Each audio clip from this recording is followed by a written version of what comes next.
സങ്കീർത്തനങ്ങൾ 66:20 എന്റെ പ്രാർത്ഥന തള്ളിക്കളയാതെയും തന്റെ ദയ എങ്കിൽ നിന്ന് എടുത്തു കളയാതെയും ഇരിക്കുന്ന ദൈവം വാഴ്ത്തപ്പെടുമാറാകട്ടെ. യോന മത്സ്യത്തിന്റെ വയറ്റിൽ കിടന്ന് യഹോവയോട് പ്രാർത്ഥിച്ചു പറഞ്ഞതെന്നാൽ, ഞാൻ എന്റെ കഷ്ടത നിമിത്തം യഹോവയോട് നിലവിളിച്ചു, അവൻ എനിക്ക് ഉത്തരം അരുളി. പാതാളത്തിന്റെ വയറ്റിൽ നിന്ന് അയ്യം വിളിച്ചു, ആ നിലവിളി ദൈവം കേട്ടു. രക്ഷ യഹോവയുടെ പക്കൽ നിന്ന് വരുന്നു, ദൈവം അവിടുന്ന് ദയ കാണിച്ചു. സഹോദരന്മാർ കൊട്ടക്കിണറ്റ് യോസഫിനെ തള്ളിയിടുന്നു, അടിമയായി വിൽക്കുന്നു. യോസഫോ ദൈവത്തിൽ ആശ്രയിച്ചു. അവിടുത്തെ കരുണയാൽ ദയയാൽ മിസ്രയീം ദേശത്തിന്റെ ഭരണാധികാരിയായി ദൈവം മാറ്റി. 6 സങ്കീർത്തനത്തിന്റെ 9 ദാവീദ് പറയുന്നു, യഹോവ എന്റെ അപേക്ഷ കേട്ടിരിക്കുന്നു, യഹോവ എന്റെ പ്രാർത്ഥന കൈക്കൊള്ളും.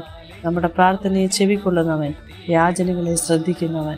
യഹോവ കരുണയും കൃപയും നിറഞ്ഞവൻ, ദീർഘക്ഷമയും മഹാദയുള്ളവൻ തന്നെ.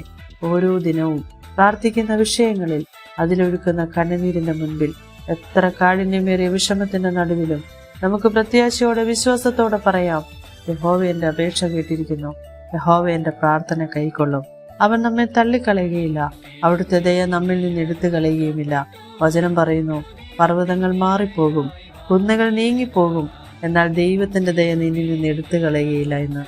ഏവരെയും ദൈവിക സമാധാനത്താൽ നടത്തട്ടെ. ആമേൻ.